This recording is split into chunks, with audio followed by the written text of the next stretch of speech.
berdasarkan kepentingan semata. Komunikasi semakin cepat dan mudah. Dahulu mungkin orang tua kita membutuhkan waktu lama untuk berkomunikasi di negara lain. Berkomunikasi dengan kerabat atau sahabat yang berada di wilayah atau di negara lain. Media yang digunakan berkomunikasi saat itu melalui media surat, menyurat, dan tetapi saat ini komunikasi sudah bergeser diantaranya dengan surat elektronik atau email, internet, telepon, media, dan jaringan sosial.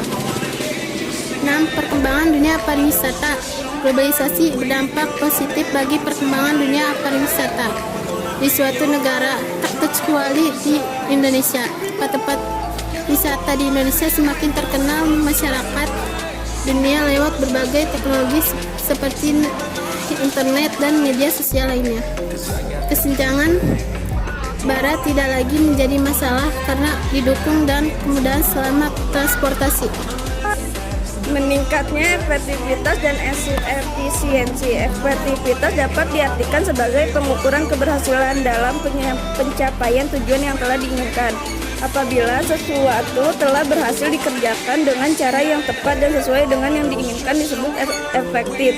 Sedangkan efisien dapat diartikan sebagai tepat, cermat, berdaya guna, dan bertepat guna dalam melakukan sesuatu. 3. Perekonomian suatu negara semakin meningkat.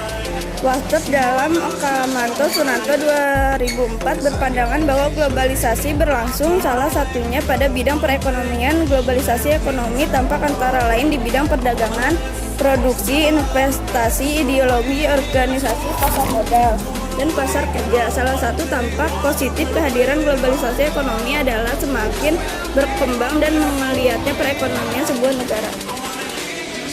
2. Demoralisasi. Memudarnya nilai dan norma sosial ini pada akhirnya dapat menyebabkan munculnya dekadensi moral atau demoralisasi. Dekadensi moral atau demoralisasi adalah menurunnya atau merosotnya akhlak atau moral seseorang. Ciri dari penurunan moral ini salah satunya ditunjukkan dari perilakunya yang bertentangan dengan nilai norma dalam masyarakat.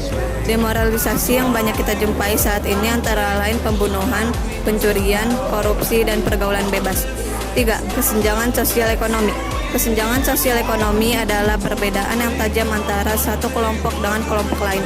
Dalam bidang sosial dan ekonomi, kesenjangan sosial ekonomi dapat terjadi karena pembangunan dan